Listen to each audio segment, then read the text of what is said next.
Bueno, nosotros quiero explicar primero, ¿no? Nosotros tenemos un programa en epistemología, en esta materia de la psicología y del psicoanálisis A. Tenemos un programa que viene dictándose hace mucho tiempo, bastante uniformemente, quiero decir, los últimos cambios, ustedes pueden revisar los programas viejos, desde hace bastante tiempo, son fundamentalmente de bibliografía, sacamos una cosa, ponemos otra, pero el esquema, digamos, la estructura del dictado de esta materia viene siendo históricamente el mismo, ¿no? Digo, no fue siempre así, al principio era todo un caos, como suele ser la reunión de muchas personas para trabajar juntas en la universidad.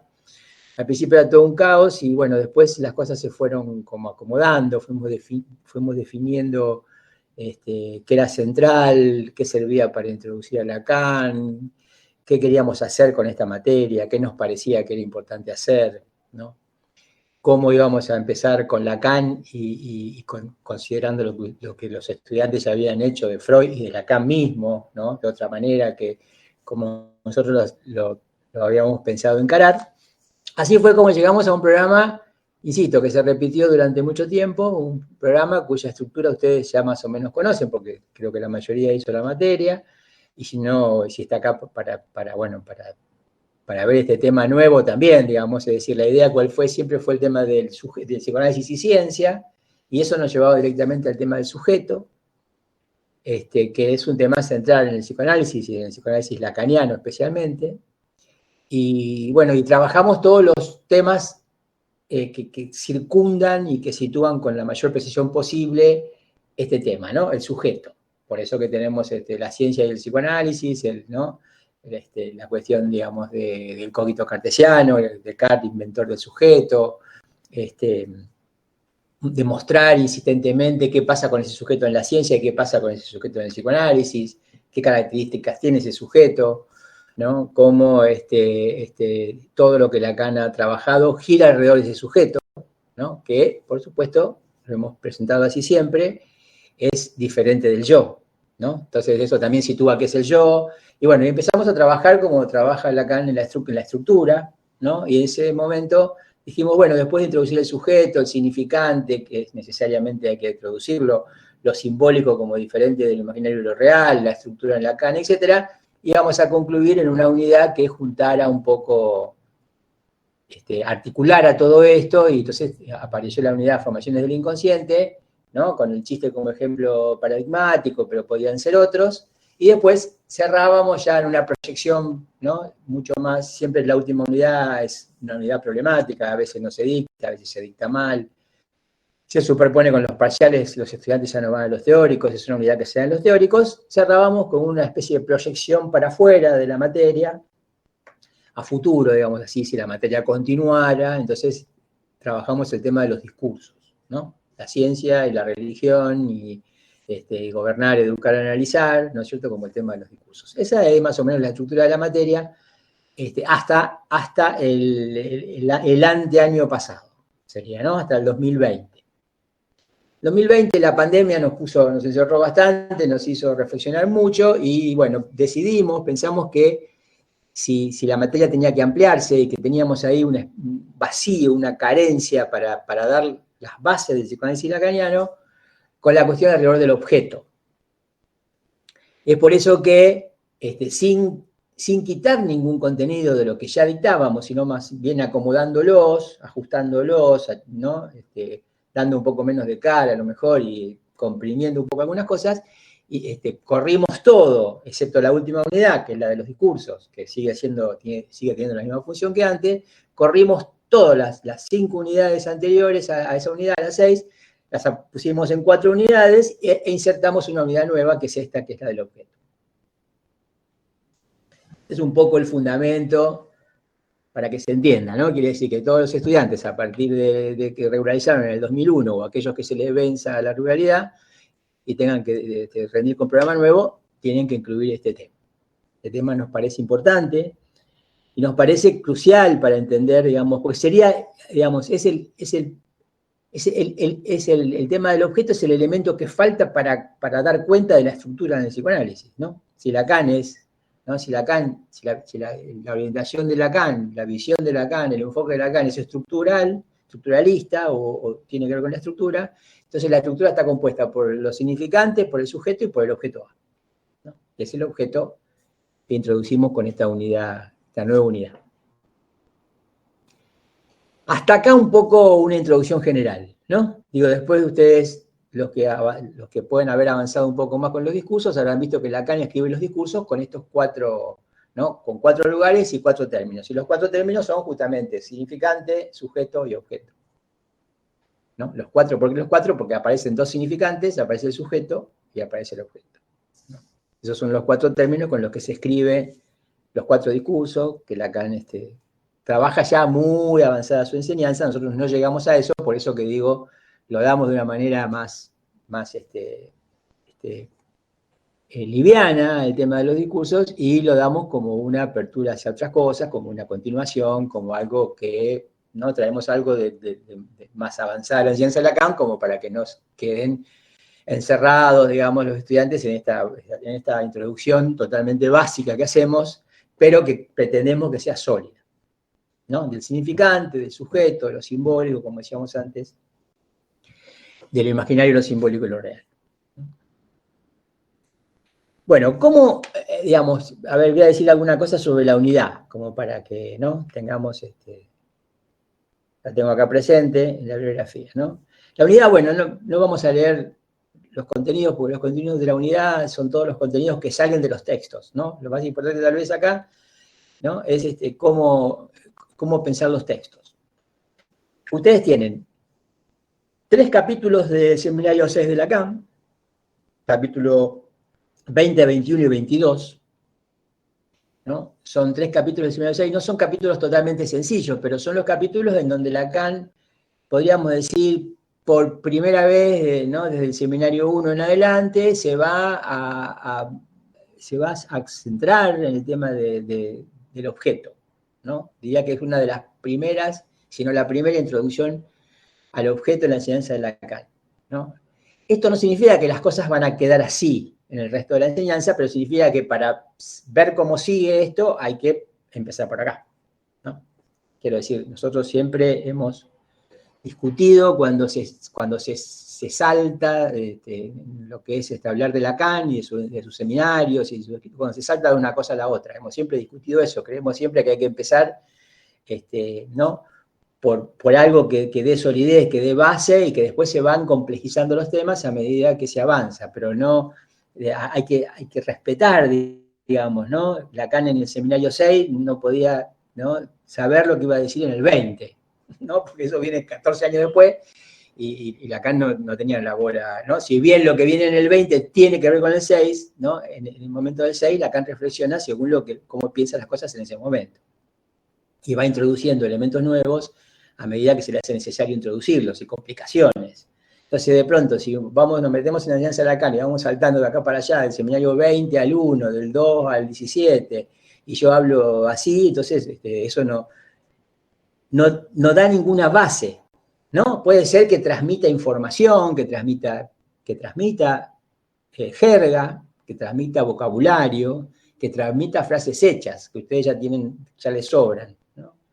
Pero eso no sirve para mucho, ¿no? Excepto para una cosa más de difusión y de reconocer a un lacaniano. Uno reconoce a un lacaniano cuando dice tales cosas, ¿no? Ahora, aunque no sepa las cosas que dice, ¿no? ¿Qué dice? ¿Qué importancia tiene? ¿Qué trascendencia, no? Como insistimos en enseñar en esta cátedra, que decir que el inconsciente está estructurado como un lenguaje es absolutamente revolucionario. O sea, ya perdió su poder revolucionario, porque ahora está instalado y aceptado por todo el mundo. Pero en el momento que Lacan saca esta carta, digamos así, que hace que se elimine de una vez y para siempre un error garrafal en el psicoanálisis, que es que el inconsciente sea la sede de los instintos, ¿no? Cuando pasa eso, es un hecho revolucionario. Pero claro, nosotros caemos ¿no? Digo, caemos en este discurso en el 2020, en el 2019, en el 2017, en el 2000 inclusive, o en el 1998, y eso ya está instalado, pero no se ve lo importante que eso es, según cómo fue. Según lo importante que fue, no se ve lo importante que eso es ahora. Entonces nosotros tratamos de tener este enfoque en el trabajo, ¿no? Eso supone no darle la espalda a la historia, ¿no? Tener en cuenta la historia, porque la historia también tiene su peso y su incidencia. En lo que es entre que Freud percibe al inconsciente y hace da sus primeros pasos con las histéricas, hasta que después todo esto se empieza a completar, a desarrollar, a precisar, ¿no es cierto? La definición del inconsciente es lacaniana, no es freudiana. Freud descubre el inconsciente, Lacan lo define. Freud no pudo definirlo, ¿no? Por eso que hizo lo que pudo a partir de su descubrimiento y dejó las cosas en un punto en donde, digamos, algunos que las retomaron se terminaron confundiendo porque no se había llegado a definir. Pero después Lacan llega a definirlo, entonces ya partimos de otro lugar, ¿no? Y así es siempre, y así estamos ahora tratando de ver por dónde sigue el psicoanálisis y qué está definido y qué no está definido.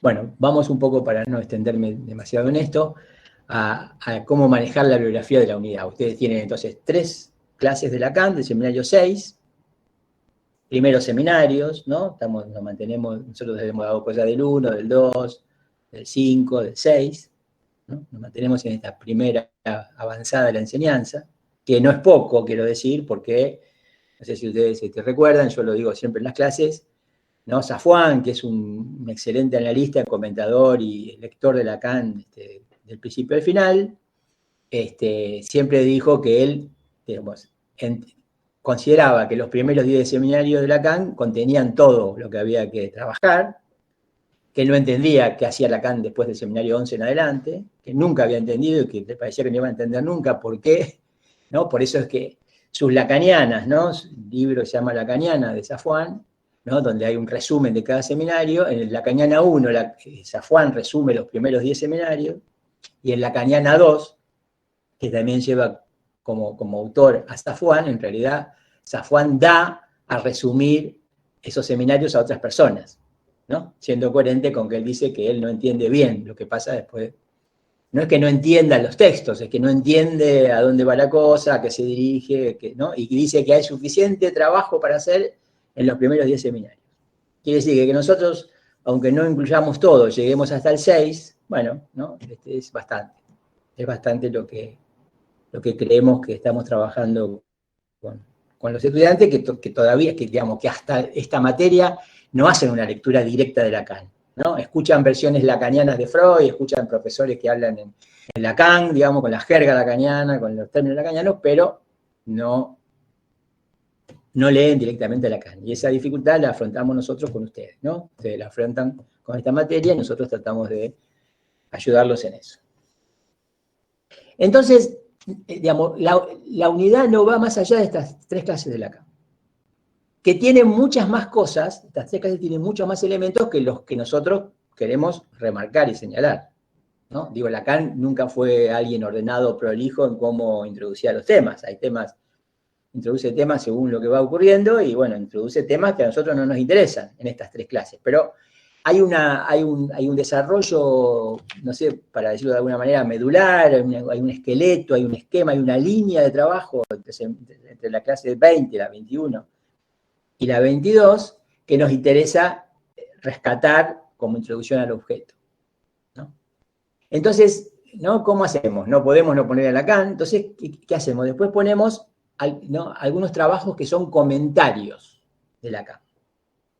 Y ese es el caso de, ¿no?,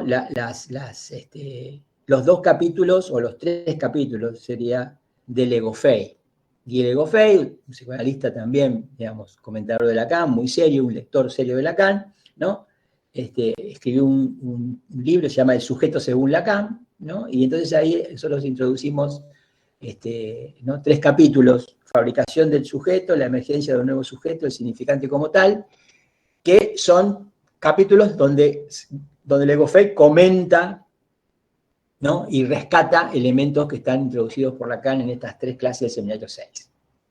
Y después está el artículo que escribí yo, que se llama El fantasma en la dialéctica del deseo, que también es un comentario de estas 3 clases de Lacan. Es decir, que acá no hay más que estas 3 clases de Lacan, del seminario 6, más bien hay menos, ¿no? Quiero decir, hay que leer las clases de Lacan y restarle todo aquello en lo que no hacemos hincapié. Entonces, para tratar de ordenar la unidad, yo voy a contar un poco cuál sería el desarrollo, la línea de trabajo, ¿no? Los puntos clave para que se organice esta lectura, esta unidad. ¿No? Que es un poco lo que yo presento en el escrito, ¿no? En ese pequeño escrito que hice comentando estas clases. Se llama El fantasma en la dialéctica del deseo. Quiere decir que empezamos con 2 elementos importantes, digamos, dos conceptos o 2 elementos, podemos decir así, importantes en el discurso de Lacan, que son el fantasma por un lado, del que ustedes no oyeron hablar casi nada, o nada hasta ahora, y el deseo. El deseo han oído hablar seguramente, y seguramente, ¿no es cierto?, han escuchado y han tratado de pensar, digamos así, que Lacan, cómo es que Lacan lo introduce a partir de la diferencia con la necesidad y con la demanda, ¿no? Necesidad, demanda y deseo, es una tríada que Lacan trabaja para situar el deseo, ¿no? Y es muy importante para entender de qué se trata con el deseo en psicoanálisis.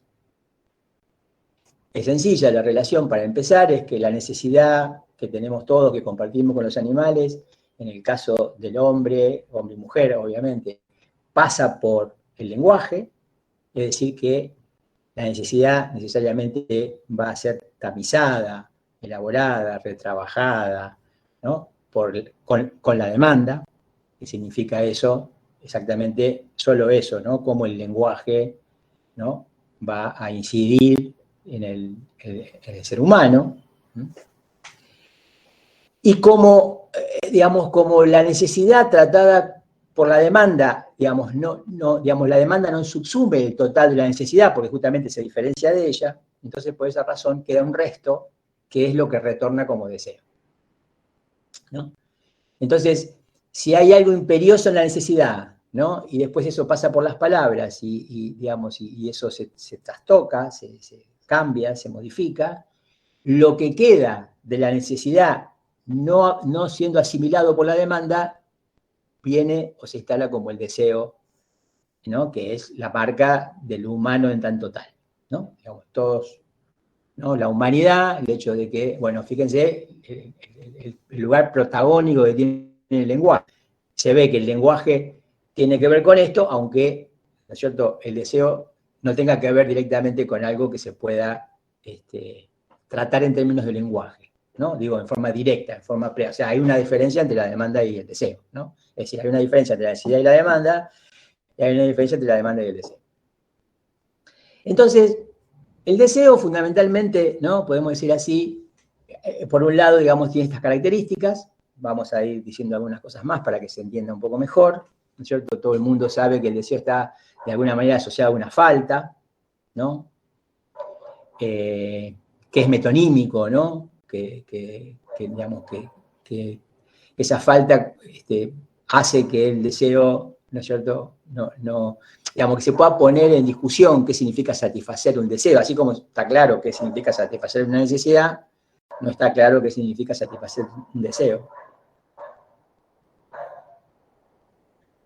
Y fundamentalmente, respecto del otro término que llamamos fantasma, ¿no es cierto?, parece una inmediata referencia a lo que era en Freud la fantasía. Ustedes saben que hay fantasías conscientes, preconscientes e inconscientes en Freud, ¿no?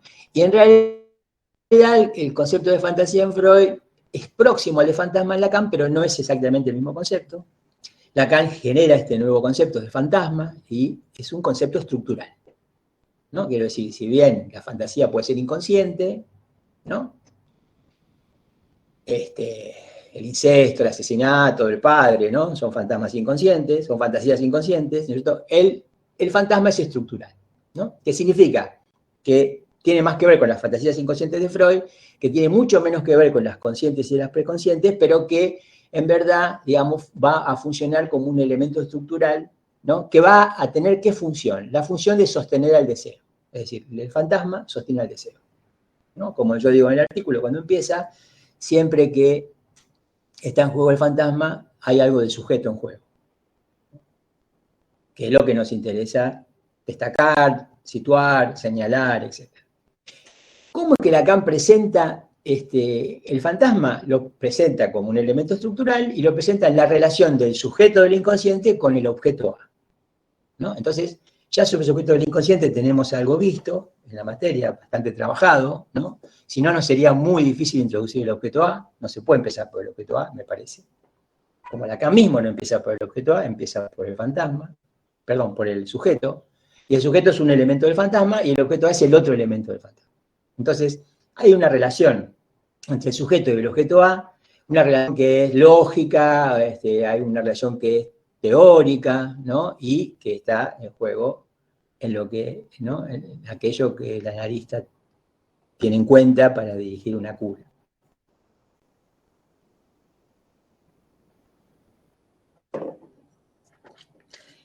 Entonces, volvamos al tema, ¿no? Ya que dijimos, el fantasma sostiene el deseo, ¿no? El deseo es una cuestión que se va a situar inicialmente respecto de la necesidad y la demanda. ¿No? ¿Qué pasa con el deseo? ¿No? ¿Qué pasa con el deseo en el sentido de que, bueno, es un término muy claro en Freud? Freud dice que el sueño es una realización de deseos, etc. O sea, el deseo en Freud es importante, ¿no es cierto? ¿Y qué característica tiene el deseo en Freud? ¿No? Es lo mismo que cuando decíamos antes, ¿no? Lo revolucionario que fue definir al inconsciente estructurado como un lenguaje. Bueno, ¿cuál es la revolución freudiana respecto del deseo?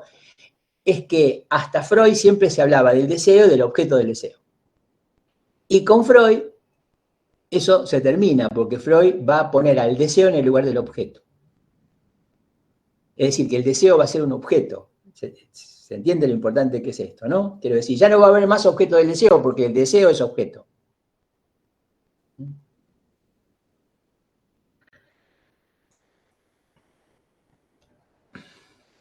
Esto introduce, por supuesto, la falta de objeto en lo que concierne al deseo, introduce que la satisfacción del deseo no puede ser la misma que la necesidad, que se satisface con un objeto, y entonces la satisfacción del deseo, ¿en qué consiste?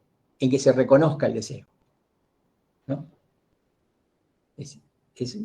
Deseo es un deseo, podemos decir, de reconocimiento, ¿no? Digo, el deseo está asociado al reconocimiento. ¿De qué? Del deseo, ¿no? Digo, que se reconozca que uno tiene un deseo, ¿no? Digo, el deseo es inconsciente, con lo cual, fíjense la dificultad, ¿no? Uno tiene que reconocer un deseo que inicialmente no se le presenta como tal, ¿no? Digamos, al que se arriba, un deseo al que se llega, ¿no es cierto?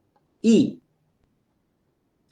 lo que marca ese deseo, lo que ¿no? Lacan dice es el tope, el límite, ¿no? El límite en cuanto al deseo es lo que Lacan llama fantasma. Por eso que, ¿no? Hace falta el fantasma para el deseo.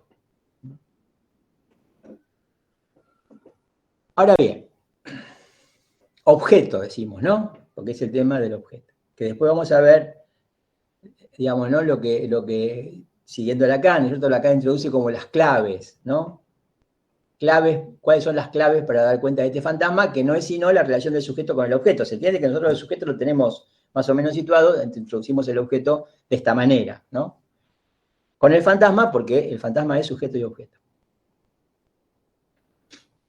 Bien, hay algo que se llama relación de objeto, ¿no? Digamos, fíjense que siempre el problema es una discusión con lo que llamados post-freudianos, ¿no? Cómo entendieron a Freud y cómo practicaron el psicoanálisis según lo que entendían en Freud, ¿no? Entonces, como no tenían el sujeto, podríamos decir así, porque no tenían lo simbólico muy asentado, ¿no? Sabían que había algo del símbolo, pero no tenían una buena teoría del lenguaje para sustentar lo simbólico. Entonces, ¿no? Lo que digamos, no podían discernir el sujeto del yo. Entonces, el yo es lo más a mano que se tiene y el yo forma parte, ¿no? O establece lo que se llama relación de objetos, es decir, toda la relación con los objetos que pasa por esta instancia imaginaria que es la del yo, ¿no? Se entiende que ahí se juegan instancias de intercambio con el otro, con el pequeño otro, con el par, con el semejante, ¿no? Todo eso se sitúa en ese nivel. Objetos mediante, ¿no? Ahora bien, el deseo, ¿no? Según lo poco que dijimos hasta ahora del deseo como falta, como, ¿no? Que no tiene objeto, que es objeto el mismo, ¿no? Por eso que Lacan acuñó la expresión que el deseo es un deseo de deseo, ¿no? Se entiende que ahí es donde el deseo va al lugar del objeto, ¿no?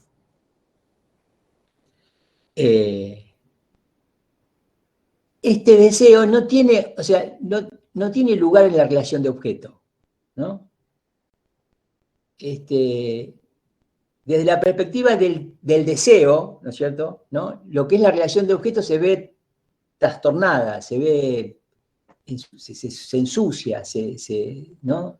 Se ve, hay algo que se vela en esa relación de objeto, no se entiende bien, ¿no?, desde la perspectiva del deseo, ¿no? Quiero decir que el deseo nunca va a poder jugar, digamos, de una manera directa en esa relación de objeto. Tenemos la relación de objeto por un lado, imaginaria, el yo, etcétera, y el deseo inconsciente, que es falta de objeto, que tiene que ver con el sujeto, ¿no?, por la vía del fantasma, en otro lado, en otro plano. Bien, vamos a ver rápidamente, así podemos charlar, porque ya me estoy tomando demasiado tiempo, me parece, las 4 claves en cuanto al fantasma, ¿no es cierto? Así está introducido en el artículo y en el seminario de Lacan. La primera es que hay que situar el deseo en la sincronía, ¿no? Ustedes han escuchado la diferencia entre diacronía y sincronía, viene de la lingüística fundamentalmente, y del estructuralismo, en realidad. La diacronía supone el tiempo, ¿no? Por eso se llama diacronía, y sincronía, no síncronos, supone un corte, ¿no? Por eso que digamos, la sincronía, no hay sincronía sin diacronía, ¿no? Está claro, pero una no se reduce a la otra, ¿no? Entonces ahí, que es importante tener en cuenta, y es muy claro aparte, ¿no es cierto?, que Freud partió de la diacronía, ¿no? Freud escuchaba a los pacientes y hacía historias, ¿no? La anamnesis del caso. Entonces cuenta cada cosa de la historia del paciente. Fíjense, los casos de Freud son así, ¿no? Están así, tienen una impronta diacrónica muy fuerte. Bien. ¿Y qué hizo Freud? Freud, partiendo de la diacronía, tuvo la intuición de la sincronía, ¿no? Entonces, por ejemplo, no sé cuánto conocen de esto, pero yo lo digo porque alguna vez se van a encontrar con esto, tuvo la intuición de la importancia del sueño de los lobos, del hombre de los lobos, ¿no? Ese sueño es un sueño que directamente pone en juego la sincronía, ¿no?, en la historia del hombre de los lobos, que, por supuesto, compromete una diacronía. Cuando nosotros recibimos un paciente hoy, el paciente ¿con qué viene? Con sus historias, ¿no? Digo, lo que desarrolla es diacrónico, ¿no? Relata una cosa, la otra, asocia libremente, cuenta un sueño, lo que sea. Todo esto va organizando, digamos, va poniendo en juego una diacronía, pero nosotros aquí atendemos a la sincronía. Digo, no nos interesa mucho la diacronía, ¿no? Nos interesa más bien aquello que estructuralmente está rigiendo, determinando todo eso que se presenta como diacrónico, ¿no? Bueno, este cambio de enfoque, digamos, que no es que no sea freudiano, ¿sí? Simplemente que Freud partió de donde naturalmente se debe partir, que es la diacronía,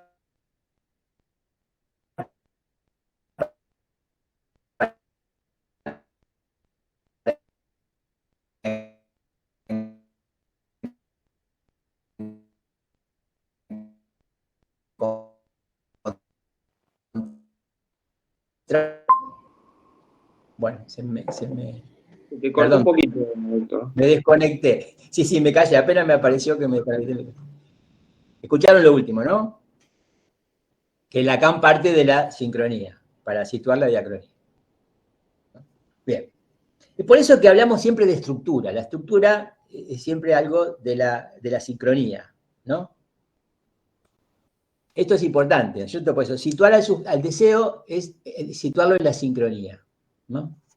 Es muy difícil dar cuenta del deseo en la diacronía, porque en realidad el deseo es esa falta que nos constituye como humanos, ¿no?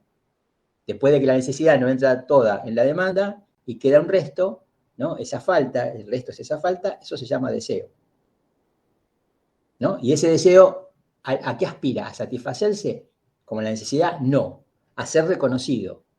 Y eso pasa en un análisis. Quiero decir, no se satisface el deseo de incesto, ¿no? La fantasía, ¿no? El deseo no se satisface como la necesidad. En el deseo está en juego el incesto, el asesinato, ¿no? Este tipo de cosas horribles y espantosas, ¿no? No se trata de de concretar eso, se trata de reconocer que uno tiene ese deseo, ¿no? Ese deseo lo funda como humano.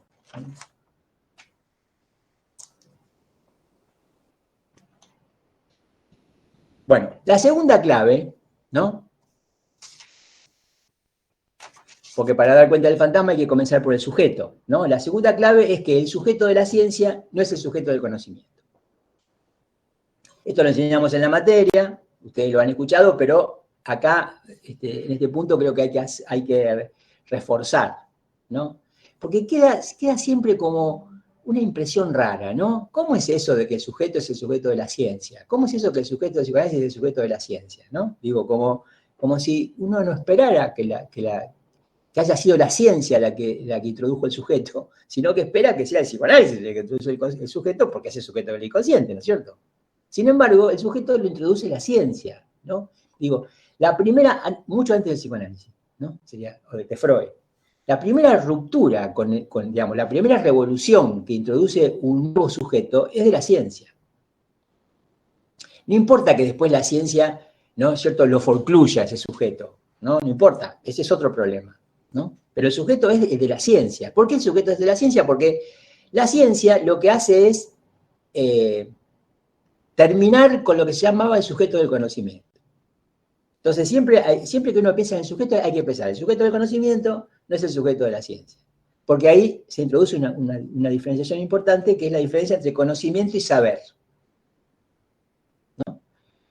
En el psicoanálisis y digamos, en la argumentación lacaniana, el conocimiento es desconocimiento, ¿no? Digamos, no hay conocimiento sin desconocimiento. ¿Y qué es lo que se desconoce? El deseo, que es lo que aspira a ser reconocido, ¿no? Justamente. Para eso hace falta introducir el sujeto. El sujeto no es un sujeto del conocimiento, sino es un sujeto del saber. Ahí aparece una diferenciación entre saber y conocimiento. Quiero decir que el conocimiento está atravesado por lo imaginario, digamos, por la relación armónica entre el sujeto del conocimiento y el objeto del conocimiento, ¿no? Esto es de siglos de filosofía. Siempre la filosofía piensa en términos de sujeto del conocimiento, pero la ciencia no es la filosofía. Trajo otros problemas que los de la filosofía, pero hay una diferencia clara. Nadie va a pensar que la ciencia es filosofía, ¿no? Filosofía, digo, piensen en los nombres de los grandes filósofos, ¿no? Que por supuesto se han encontrado con el tema del sujeto y demás, como en el caso de Descartes, pero que efectivamente, ¿no es cierto?, el contexto, ¿no?, el punto de partida es el sujeto del conocimiento. Hay una connaturalidad en ese caso entre sujeto y objeto, ¿no es cierto?, como objeto del conocimiento. Por ejemplo, todas las ideas locas de los postfreudianos, por ejemplo, de que la pulsión podía madurar y convertirse, ¿no es cierto?, llegar a un estado heterosexual normal, etcétera, que está totalmente descartado, ¿no es cierto?, todo eso se basa y se asienta en el sujeto del conocimiento. Es decir, que es importante poder darse cuenta cuándo se trata del sujeto del conocimiento y cuándo se trata del sujeto de la ciencia o el sujeto del inconsciente, que es el mismo, ¿no? Lacan escribió un escrito que se llama Subversión del sujeto, ¿no? ¿Qué sujeto es subvertido? El sujeto del conocimiento, ¿no? El sujeto del conocimiento es el sujeto que es subvertido y que hace lugar al sujeto de la ciencia. Quiere decir que ya el tema del sujeto está con la ciencia, por eso que Lacan hay millones de referencias a la ciencia todo el tiempo, ¿no? A la ciencia, a la revolución científica del siglo XVII, a Descartes, a Galileo, a la matemática, ¿no?, a todo lo que funciona como saber, a la combinatoria desde el punto de vista, digamos, matemático, ¿no?, que hace lugar, digamos, a la ciencia conjetural, que hace lugar, digamos, a lo que después va a ser también la topología en Lacan, ¿no? Quiero decir que en Lacan la ciencia no tiene un lugar digamos, no es algo despreciable o despreciado porque forcluya al sujeto. Al contrario, introduce al sujeto. Después, por su propia definición, no puede hacerse cargo de ese sujeto y entonces viene el psicoanálisis. Por eso que el orden es este. Primero viene la ciencia, después viene el psicoanálisis. No es que primero viene el psicoanálisis y después viene la ciencia psicoanalítica, ¿no? Es al revés. Primero viene la ciencia, después viene el psicoanálisis justamente para desmarcarse de las limitaciones de la ciencia, que tienen que ver con que ese sujeto de la ciencia no encuentra su lugar ahí.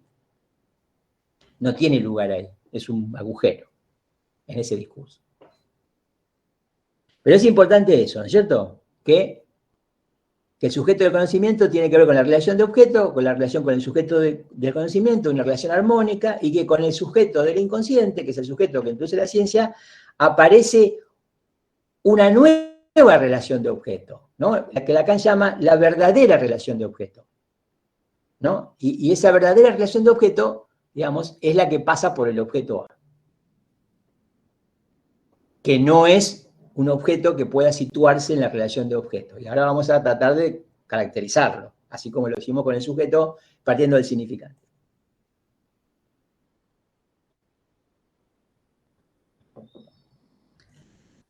La idea, ¿cuál es? Es que no siempre se toma así porque a veces se hace, mezcla todo, ¿no? El sujeto no puede designarse en el discurso. O sea, el sujeto es el sujeto que habla, pero en lo que dice, él no encuentra con qué designarse, ¿no? Lacan dice, flaquea su certeza de sujeto, ¿no? O flaquea su designación de sujeto, ¿no? Es decir, él no encuentra cómo designarse en lo que dice, es decir, no hay, y está claro en lo que Lacan dice, no hay ningún significante, ¿no es cierto?, que represente plenamente al sujeto, decididamente al sujeto, ¿no? Digo, no hay ningún significante de que el sujeto sea su significado. Por eso que Lacan, ¿no?, dice, el significante representa un sujeto para otro significante y hace caer al sujeto entre los significantes.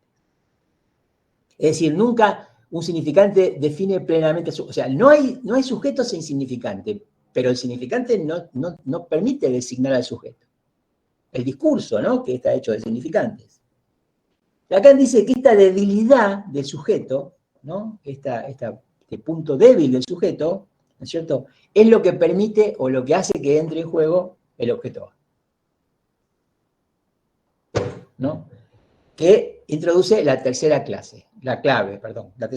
El sujeto no encuentra su certeza de sujeto. Esa sería la tercera clave, ¿no? El sujeto desaparece en el discurso del inconsciente. Sujeto e inconsciente no son lo mismo. El inconsciente es un saber, ¿no? En esto pueden recordar, por ejemplo, lo que Lacan dice de esa verdad y opinión, ¿no? Si bien allí lo evaluado es un saber epistémico, que no es el del inconsciente, el saber del inconsciente no es epistémico, ¿no? El inconsciente también es un saber, ¿no? Y como saber, deja fuera algo, ¿no? Digamos, esa es la idea, ¿no? Entonces, inconsciente y sujeto son diferentes, ¿no? Es más, podemos decir que el saber del inconsciente excluye al sujeto. El ejemplo es sencillo, ¿no? Digo, o no lo tiene en cuenta, ¿no? El sujeto no tiene un lugar en ese saber. Por ejemplo, ¿no es cierto?, uno se olvida de una cita importante que le va a traer que va a ser algo perjudicial para uno, ¿no? Eso es el inconsciente en acción. El olvido, ¿no?, viene de algo reprimido, ¿no? El retorno de lo reprimido, ¿no? Digo, ese reprimido retorna como un olvido. El olvido me jodió algo, me hizo perder dinero, me hizo perder un afecto, hizo que enojara a alguien, lo que sea. El olvido es en contra mío, ¿no? O sea, es del inconsciente, en contra mío, ¿se entiende, no? Quiere decir que ahí el inconsciente funciona solo a espaldas del sujeto. Yo cuando tengo el olvido y me analizo y voy y digo, uy, me olvidé, qué sé yo, y se me ocurren cosas, y empiezo a tratar de situar en el discurso cómo me hago sujeto de ese olvido, cómo me hago sujeto de ese inconsciente que me produjo este olvido, ¿no? Quiere decir, el inconsciente funciona sin sujeto. Hay inconsciente desde siempre, ¿no? Vieron que en la Biblia hay sueños, etc. Ahora, hasta que inventó Freud el psicoanálisis, ese sujeto que inventa en realidad Descartes no encuentra un lugar donde pueda ser tenido en cuenta, ¿no? Es algo respecto del saber, ¿no? Fíjense, por ejemplo, Freud, ¿no?, se propone como médico, ¿no es cierto?, a ver qué pasa con las histéricas. ¿Y qué pasaba con las histéricas hasta Freud, ¿no? El saber médico, ¿no?, las rechazaba plenamente, ¿no? Digo, ese saber digamos, que estaba en funcionamiento, ¿no?, ¿qué decía de ella? Que mentían, digamos, que montaban escenas, que eran todas unas locas que no querían entrar en ningún orden, etcétera, que no había ningún orden. Hasta que, ¿no es cierto? Freud dice, bueno, a ver, vamos a ver qué tienen para decir, ¿no? Más allá del saber médico, que por supuesto también tenía Freud, ¿no es cierto? Vamos a ver qué tienen, vamos a tratar de escuchar. Entonces, es efectivamente el momento en el cual se le hace un lugar al sujeto, que es el que habla, que ahí está encarnado la histérica. La histérica encarna el sujeto que habla, ¿no? Y entonces Freud, ¿no es cierto?, las toma en cuenta, las escucha y empieza a armar una teoría en función de lo que le relataban. Y ahí se encuentra con el complejo de Edipo. El complejo de Edipo, ¿no es cierto?, en realidad, Freud lo saca de la histérica. Se lo roba, vamos a decir, a la histérica, casi, podríamos decir que se lo roba, ¿sí? Se lo dicta la histérica, dice la cara, el complejo de Edipo, Freud. Bueno, eso es el tema del sujeto y el saber, ¿no? Entonces, una cosa es el inconsciente, que es un saber que por otra parte funciona solo, ¿no? Y otra cosa es, ¿no?, que ese saber me determina y yo soy un sujeto, ¿no?, determinado por ese saber. Y puedo, como sujeto, darme cuenta de cómo funciono, de cómo me determina, ¿no? Y reconocer que hay en juego un deseo en todo esto, y ese deseo, al ser reconocido, ¿no es cierto?, tiene un efecto sujeto que estaba rechazado del inconsciente originalmente, que originalmente está rechazado del inconsciente, ese sujeto. Entonces dice Lacan, ¿no es cierto?, que el sujeto para designarse en ese saber que no es cierto, como decíamos antes, ¿no es cierto?, ese significante que al final no hay sujeto sin significante, pero el significante no resuelve el problema del sujeto, ¿no? Digo, queda el sujeto en ese mundo simbólico que podemos decir corresponde al gran otro, el sujeto es falta. No hay un significante para designarlo, ¿no? Es falta. Entonces, el sujeto para designarse, ¿no?, en este punto donde no encuentra designación, debe emplear, dice Lacan, algo tomado a sus expensas, ¿no? Es decir, como sujeto constituido en la palabra, ¿no? Perdón, no como sujeto constituido en la palabra, porque eso tiene que ver con la demanda, con el significante y demás, sino dice como sujeto real, vivo. Y eso es lo que introduce el objeto A. ¿Ya? El objeto A va a tratar de resolver esa dificultad que tiene el sujeto para designarse en el discurso, es decir, esa falta de significante. Ustedes saben que esta falta de significante en el álgebra lacaniana es el A mayúscula tachada, ¿no? Que Lacan lo pone como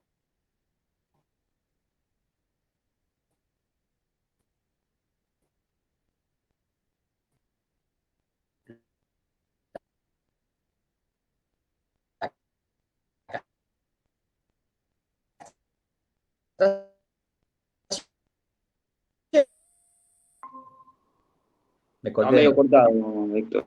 De nuevo se cortó. ¿Me escucharon lo último? De la tachada. Claro, Lacan va a sustituir la tachada mayúscula con la A minúscula. O sea, lo que va al lugar de la tachada, de la falta del otro, ¿no? Eso que Lacan escribe como el significante de la falta del otro, ese de la tachada, ¿no es cierto? No es que falte, no falta ningún significante. Los significantes están todos los que tienen que estar. Todas las lenguas tienen todos los significantes para decir todo lo que hay que decir. Pero hay una falta que constitutiva de ese orden simbólico y eso es lo que hace lugar o hace entrada al A. Que por supuesto, como el sujeto es falta también, ¿no? El A también es una falta. Después lo puedo encarnar como un objeto de la pulsión imaginariamente, ¿no es cierto? Se encarna como un objeto de la pulsión imaginariamente, que no es un objeto de la relación de objetos, es un objeto que en general nosotros no estamos intercambiando, ¿no es cierto?, con el otro, sí simbólicamente cosas, pero no la caca, es decir, estos objetos de la pulsión son objetos que más bien funcionan por fuera de la relación de objeto, operando en la relación de objeto, pero por fuera de la relación de objeto. Entonces, ¿no? Insisto, ¿no? El significante representa al sujeto para otro significante. El sujeto cae en el intervalo, ¿no es cierto? El que esté en el intervalo, digamos, eso tiene como efecto su división, ¿no? y el hecho de que el sujeto se lo pueda reconocer como excluido de la cadena significante. Efecto de la cadena significante, pero no incluido en él. Entonces, esta exclusión hace entrar el A, ¿no? El A no es símbolo, no es un significante, no es símbolo, puede funcionar como tal, ahora vamos a ver cómo, pero en realidad no es un significante, no es símbolo, ¿no? Es un elemento real del sujeto, dice acá, ¿no?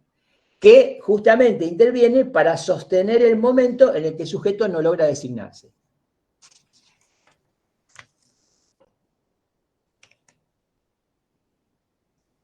Y es importante diferenciación para no confundirnos.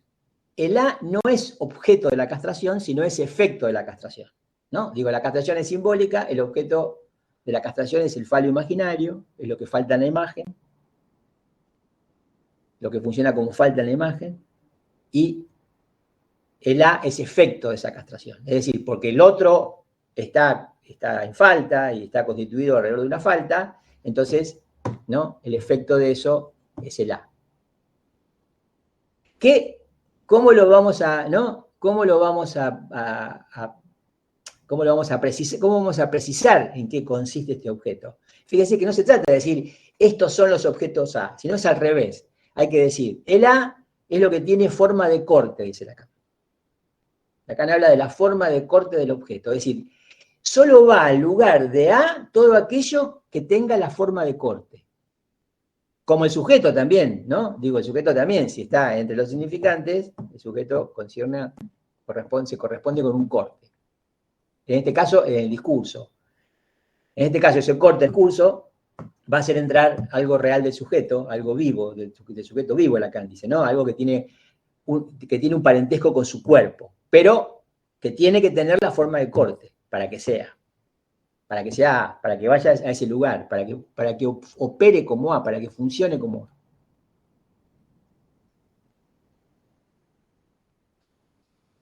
Por esta debilidad del sujeto, el objeto A, dice Lacan, va a funcionar como un shifter del sujeto. Es decir, ustedes saben que el shifter es aquello con el que el hablante se designa en lo que dice, ¿no? Entonces, el sujeto se va a designar en lo que dice, ¿no? Con el A.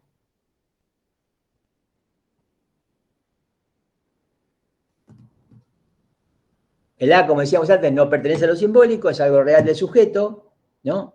El fantasma sostiene al deseo, como decíamos antes, y el A sostiene al sujeto, ¿no? Porque el sujeto no se sostiene sino del A. Por esta falta del significante, ¿no? Que le concierne, una falta del significante, una falta del orden simbólico. Es algo real del sujeto, dice Lacan, que interviene como imaginario, ¿no? ¿No? Porque el fantasma, si ustedes piensan en el grafo del deseo, no sé si lo tienen presente, pero está en el artículo, ¿no? Y Lacan también lo recuerda en estas clases, el grafo del deseo tiene 2 pisos, ¿no? Inicialmente nosotros trabajamos en la materia para dar cuenta del familiar, el piso inicial sería, ¿no? Es el piso donde tenemos 2 elementos simbólicos y 2 elementos imaginarios, ¿no? A nivel del enunciado, son 4 elementos.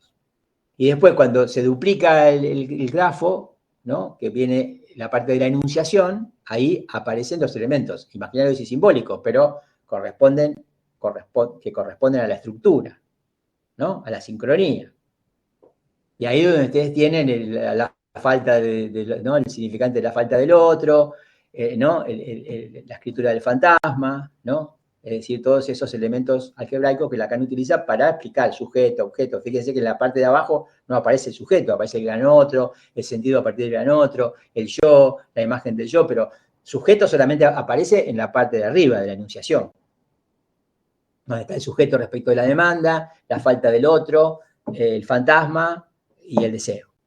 Estos son los 4 elementos del grafo del deseo de la parte superior. Me apuro así hablamos un poco porque ya me tomé un montón de tiempo. Pero empezamos a las 1:15, así que todavía tengo.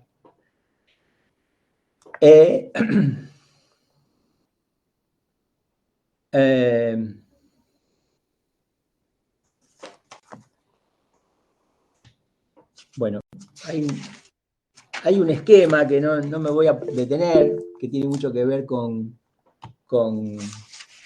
con cómo se desarrollan las cosas en la sincronía, aunque esté presentado de una manera diacrónica respecto del sujeto, la demanda, la necesidad, el otro es encarnado por alguien real que responde, ¿no?, a la demanda se transforma en demanda de amor, ¿no es cierto? No es lo que le dan para satisfacer la necesidad, sino que si me lo da, me ama, si no me lo da, no me ama, etc. Es decir, todo se trastorna en ese punto, se separa de la necesidad, y después la cosa ya no es más, ¿no es cierto?, con el otro que se encarna como un sujeto real, sino que es el otro de la palabra y el sujeto que no encuentra ahí cómo designarse y que hace lo que se hace, ¿no? Y bueno, la cuestión es que, ¿qué es esto de corte, ¿no?, de la forma del corte, ¿no? Pregunta Lacan, ¿no?, después de que dice que el sujeto del conocimiento se identifica con el objeto del conocimiento. Dice, ¿con qué nos identificamos al final de la ciencia moderna? Pregunta Lacan, ¿no? Como la ciencia introduce al sujeto, la cuestión es ese objeto, cómo opera respecto del sujeto, a diferencia del objeto de conocimiento.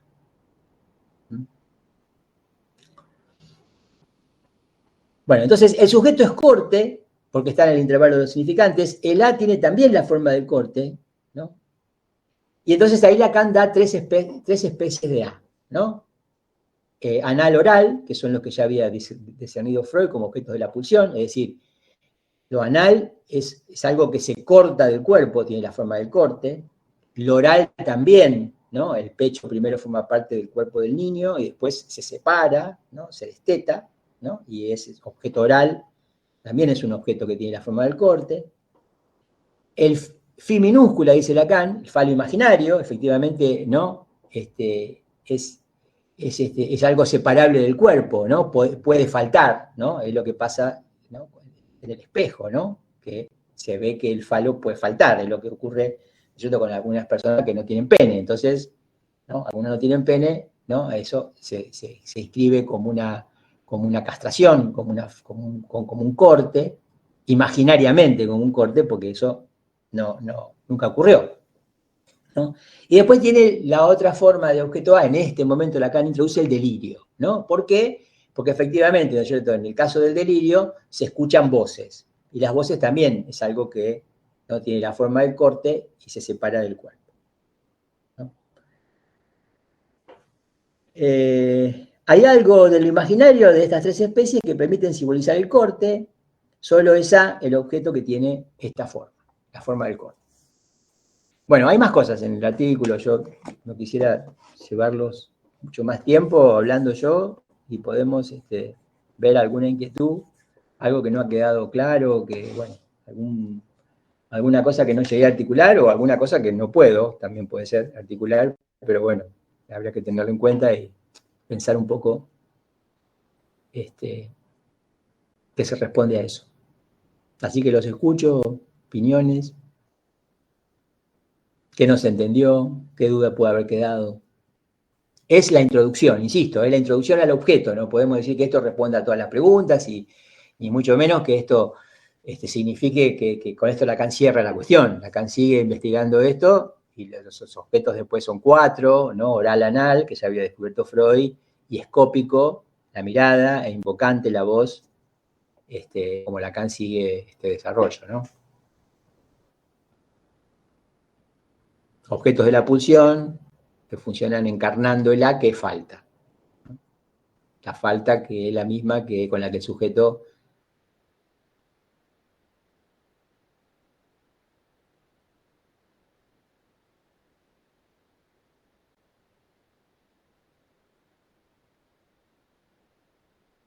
se... Alguna cosa. Tírenme un hueso.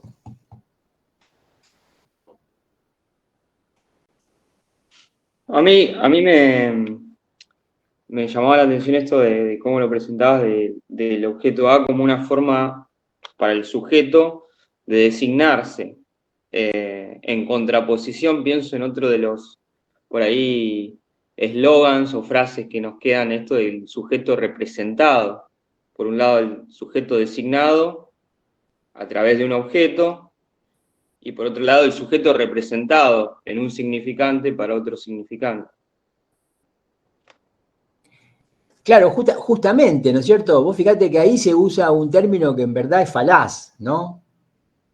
Es decir, el significante no lo representa el sujeto, ¿no? ¿Se entiende, no es cierto? Que si decimos un significante representa un sujeto para otro significante, es decir, este significante no lo representa, sino sería un significante representa al sujeto. Y punto.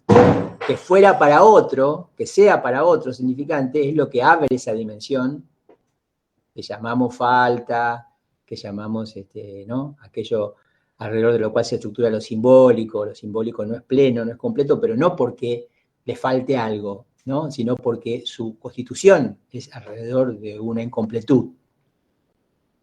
Diego Fey tiene un libro que también se llama La incompletud de lo simbólico, ¿no? También recomendable para profundizar un poco esto. Es una incompletud, es una falta constitutiva.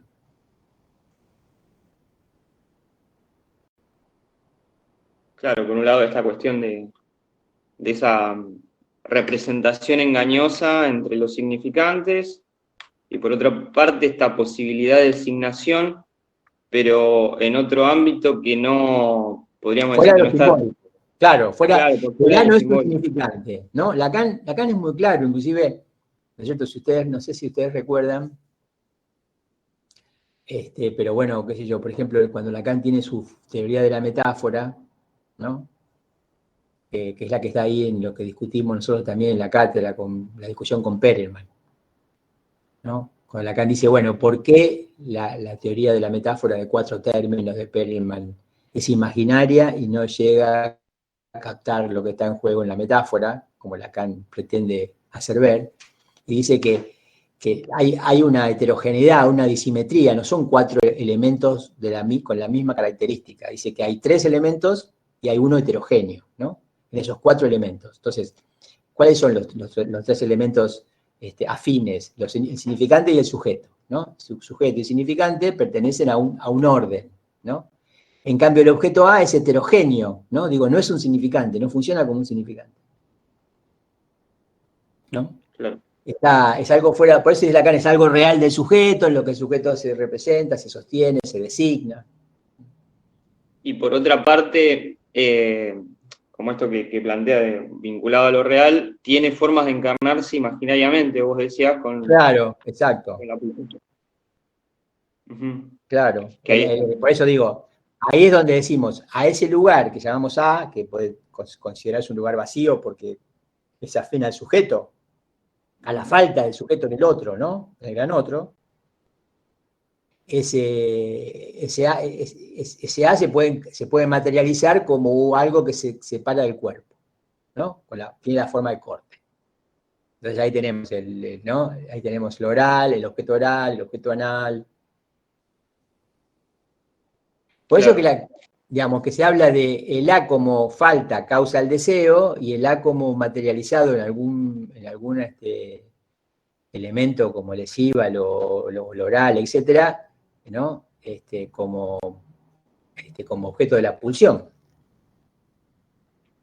¿no? Cuando está materializado es objeto de la pulsión, ¿no? Es el goce posible, se goza con esos objetos, se goza, con la voz se goza, ¿no? Con la caca se goza, con la mirada se goza, ¿no? Digo, piensen en todo lo que es inclusive sublimación, ¿no es cierto?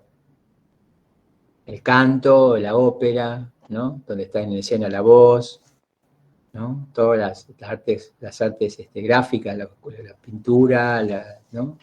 El cine, donde está en juego la mirada, Uh-huh. ¿no? Otra cosa bueno, que a mí me llamaba la atención era como esta superposición, se podría decir, entre el deseo y el objeto, en lo que transmite Lacan, por lo que entiendo, ¿no? Sí, que el deseo es objeto, que no hay objeto Claro. del deseo porque el deseo mismo es un objeto, Uh-huh. ¿no? Uh-huh. Y esto que Es vos otra forma decías de de la hablar de la falta, el deseo es falta, el deseo es objeto porque falta.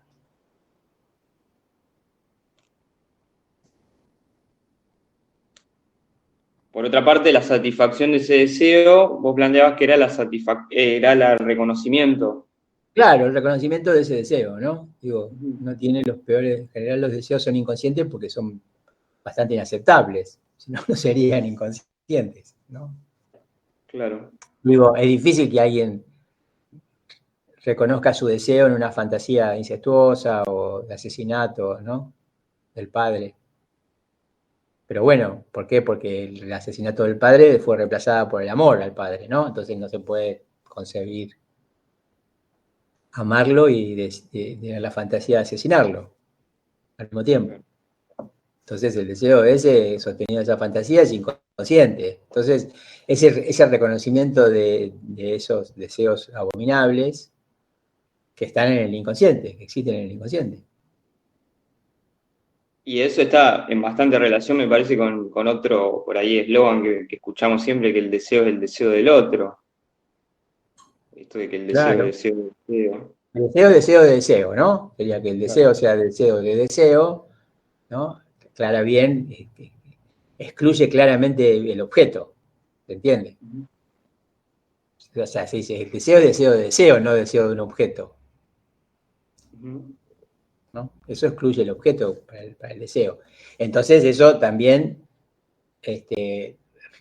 reformula en qué consiste la satisfacción, ¿no? O la realización, como dice Freud. Freud no dice satisfacción, dice realización de deseo, ¿no? ¿En qué consiste esa realización? Bueno, en el reconocimiento de ese deseo. No en su satisfacción, porque no hay objeto que logre, ¿no? Ahí es donde se diferencia la necesidad. Claro. Claro, rompe completamente, como vos decías, con la lógica de la teoría del conocimiento, el sujeto del conocimiento. Eso, Como un a mí me parece que, a ver, digamos, porque bueno, acá nosotros como docentes hacemos lo que podemos, ¿no? Está claro. Y siempre eso, ¿no? Uno es consciente de sus limitaciones. Y bueno, y a veces hay que presentarlas. Las limitaciones acá, ¿cuáles son? Son que, bueno, que nosotros introducimos un elemento muy difícil de captar, que es el objeto A en Lacan, pero central, ¿no? Si no se habla de Lacan, no se puede sacar el A. Sacar el objeto A de Lacan es como hacer una teoría psicológica, hacer otra cosa, ¿no? ¿Cuál es el sentido de esta unidad en esta materia y llevada hasta donde podemos llevarla? Que se entienda, digamos, que si hacemos un hincapié como lo hacemos todo el año sobre el sujeto, que ese sujeto introduce un objeto muy específico, que es el objeto que Lacan llamó objeto A. ¿No? Que una cosa lleva a la otra, que no son cosas descolgadas, ¿no? Digo, que si vamos a tomar en serio el tema del sujeto, ¿no es cierto? Cuando miramos hacia el lugar del objeto A, es lo que aparece como objeto A. Esa es la idea fundamental que queremos, entiendo, transmitir, o que a mí se me plantea querer transmitir. Que el objeto A viene de la mano del sujeto. Lo que pasa es que ¿no? Nosotros estamos en un discurso que es difícil, que está en un contexto psicológico, ¿no? Digo, estamos en la Facultad de Psicología. Es muy fácil, psicoanálisis es una cosa muy sencilla de psicologizar, y la mayoría del tiempo se lo psicologiza, ¿no? Se psicologiza, y eso le quita fuerza, ¿no? Podríamos decir así. Entonces muchas veces se habla, digamos, no se llega a entender la importancia del sujeto, ¿no? Porque si al sujeto se lo psicologiza, el sujeto está en todos lados, el sujeto es el que entra al consultorio, el sujeto es el con el que yo trato en la facultad, el sujeto es el que, ¿no? El sujeto está siempre, entonces ahí ese sujeto y el yo el sujeto tiene una especificidad que es la que tratamos de remarcar en la materia, ¿no? Y entre todas las cosas, inclusive para remarcar la importancia que tiene entender qué pasa con el sujeto, es que decimos es el sujeto el que introduce el objeto A. No para decir mucho sobre el A, porque no llegamos hasta ahí, no podemos decir mucho, excepto introducirlo, ¿no es cierto? Sino para que eso vuelva sobre que ustedes se den cuenta de la importancia que es el tema del sujeto. La importancia que tiene el tema del sujeto.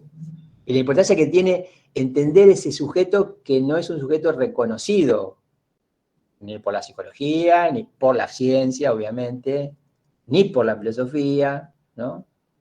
Es un sujeto que está siempre, ¿no?, como un efecto ahí, poniéndose en juego, pero no siendo tomado por ningún discurso, que va a ser una cuestión con ese sujeto, y el primer discurso, el único discurso que hace una cuestión con el sujeto es el psicoanálisis.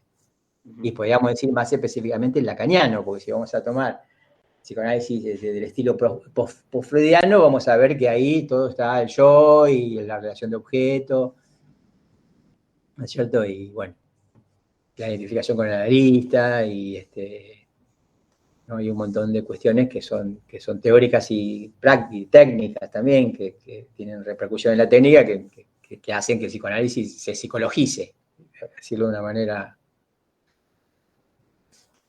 que se pierda esta dimensión estructural. Que está siempre, el deseo, dice Freud, el deseo es indestructible, y efectivamente es así. Esto está siempre, también en la psicología, pero está desconocido, ¿no? Está ignorado. Y ignorar el deseo tiene consecuencias, ¿no?, en la vida de uno.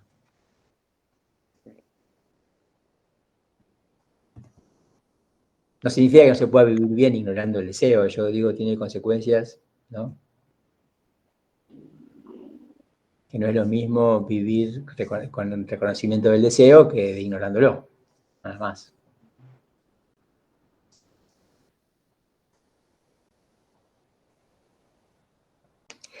En un punto yo voy a decir una pavada, pero bueno, es decir, pasan muchas cosas, ¿no es cierto? A la gente le pasan muchas cosas, ¿no? Por ejemplo, la angustia es algo que le pasa a la gente, como le puede pasar a la gente, digamos, un desorden del pensamiento extremo, como le puede pasar a la gente tener alucinaciones, como le puede pasar a la gente muchas cosas que le pasan a la gente, ¿no? Crisis de pánico, que se llaman así, ¿no es cierto? Bueno, un montón de cosas le pasan a la gente que a veces no se sabe de dónde vienen, no se sabe por qué se instalaron, no se sabe, ¿no? No se puede explicar eso, ¿no? Y a veces se van, vuelven, desaparecen, ¿no? De pronto, bueno, la medicina en su rama medicamentosa, digamos, medica para estabilizar, para organizar, para bajar los decibeles, lo que sea, pero le pasan cosas a la gente, ¿no? Digo, cosas mínimas como la angustia y cosas máximas como alucinaciones y desorganizaciones, ¿no?, conceptuales serias, ¿no? Digo, cosas graves. Ahora bien, el psicoanálisis, digamos, con estos elementos, ¿no?, se propone explicar algunas cosas que necesitan explicación. ¿Por qué esto pasó? ¿Por qué esto pasó de esta manera? ¿Qué está en juego en esto que pasa?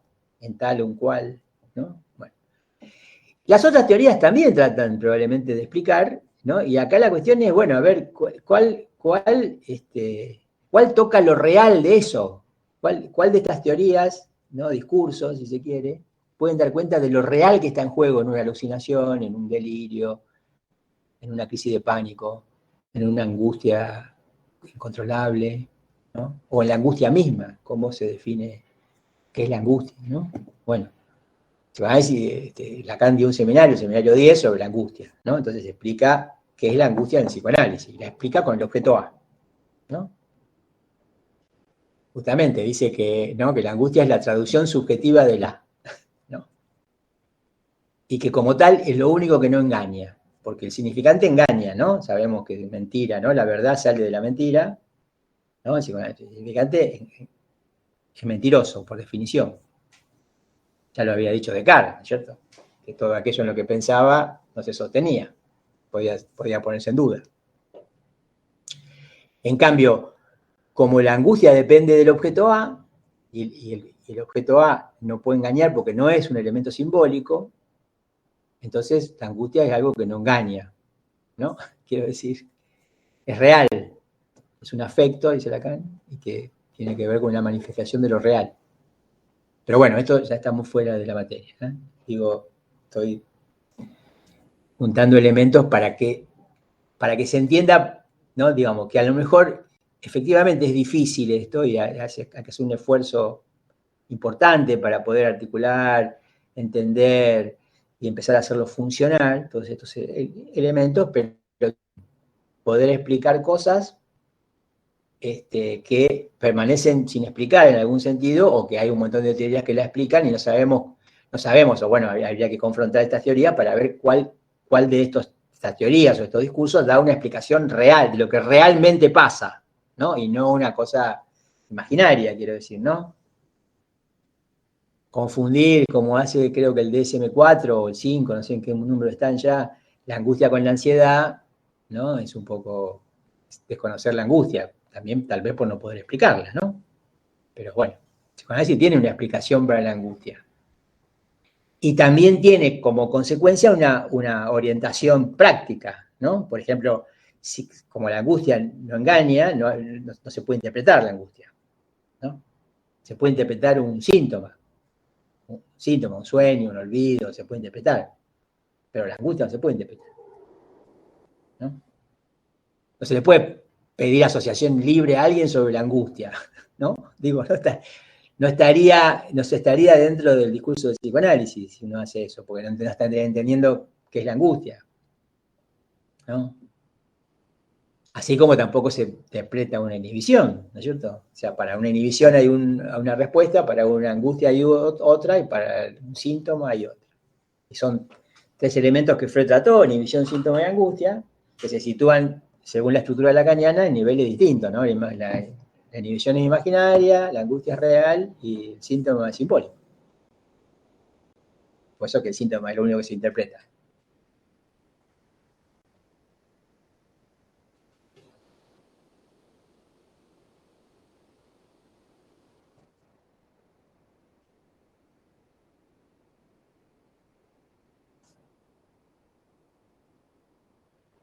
Bueno, yo por último, lo otro que se me venía a la cabeza cuando vos tratabas esta relación y haciendo la salvedad, ¿no?, de que el sujeto es un emergente. Bueno, nosotros lo ubicábamos a partir de las meditaciones de Descartes, ligado al sujeto, obviamente, como un sujeto de la ciencia, y por otro lado el objeto A como una invención lacaniana. Pensaba, bueno, forma un poco de silogismo, ¿no? Si el sujeto como tal queda forcluido del orden de la ciencia, del discurso de la ciencia, el objeto A inevitablemente también es algo que queda por fuera del discurso científico. Sí, claro. Sí, lo que es importante, a mí me parece que lo que es importante en eso, es entender por qué insistimos con que el sujeto es el de la ciencia y que lo introdujo a la ciencia, ¿no? Ese sujeto, por un lado, y que ese sujeto necesariamente lleva al objeto. Después está todo el objeto A, ¿no? Que Lacan pone como su único invento, bueno. Después, bueno, la ciencia no tiene por qué ocuparse del sujeto, quiero decir, ¿no? Fíjense, cuando los remito a lecturas de la materia, ¿no? En saber hay opinión, Lacan dice, bueno, ¿no se acuerdan? Sitúa la verdad en estado naciente, ¿no? Como aquello que da origen al saber, que toma un cuerpo, se convierte en un cuerpo, que ese saber sí es transmisible, ¿no? Y en un momento dado dice Lacan, bueno, dice, la ciencia es operacional, ¿no? Digo, opera con ese saber y encuentra o no resultados respecto de ese saber. Dice, por eso mismo ella puede desconocer la verdad en estado naciente, ¿no? Dice, puede desconocer esa dimensión. O sea, la ciencia no tiene por qué interesarse en la verdad en estado naciente, ¿no? Queda fuera de su razón, de su funcionamiento, de su lógica. Ahora dice, los que no podemos desconocer esa dimensión de la verdad en estado naciente somos los psicoanalistas. ¿Se entiende que ahí se diferencia? Entonces, la ciencia procluye al sujeto, pero digamos, forma parte de ese discurso esa forclusión. Lo que la ciencia rechaza es porque no entra dentro de su, ¿no? Ahora bien, lo importante es que cuando Lacan nos dice esto, lo está también diciendo, bueno, esta ciencia que la podemos creer súper potente, poderosa y apostar a que el futuro va a resolver todos los problemas de la humanidad, esta ciencia es bien limitada, dice Lacan, ¿no? La limitación, ¿cuál es? El sujeto. Que todas las cosas que no puede incluir, aunque quisiera, no puede incluir. Entonces hay un montón de cosas que no va a poder resolver. Quiere decir que ninguna explicación, ¿no es cierto?, de el delirio, de la angustia, etcétera, ¿no?, vendría en términos reales de lo que realmente ocurre por el lado de la ciencia.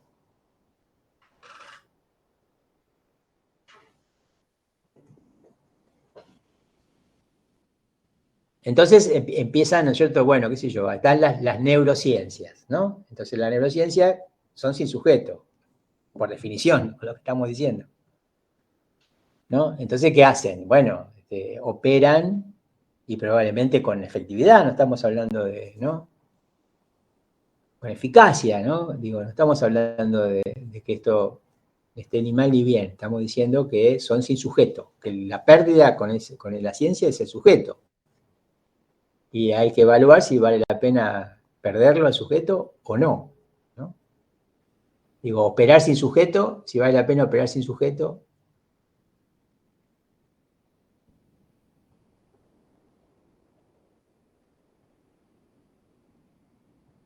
¿O no?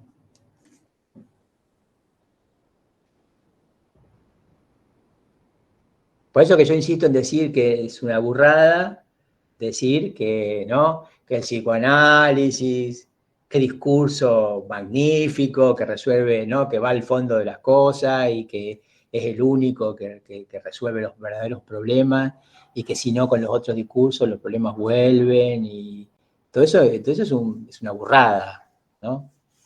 Ustedes buscan eficacia, tal vez el psicoanálisis, digamos, en la comparación cuando solo se trata de la eficacia, tal vez el psicoanálisis no sea tan eficaz, ¿no?, como otras teorías y otras prácticas, ¿no? ¿Para qué? Para tirar por la borda el sujeto, el síntoma, todo eso, y que las cosas marchen, como dice Lacan, ¿cierto? Todos los discursos que van en el mismo sentido que el discurso amo, que todo funcione, que todo marche, que esté todo bien y demás. Ahora el sujeto me frega, ¿no? El sujeto, el síntoma también, ¿no? Cuando Lacan dice, el discurso amo lo que le molesta es el síntoma, que es lo que se pone a contrariar su funcionamiento. Ahora, si la cosa es que las cosas funcionen, tal vez no sea el psicoanálisis lo mejor, ¿no?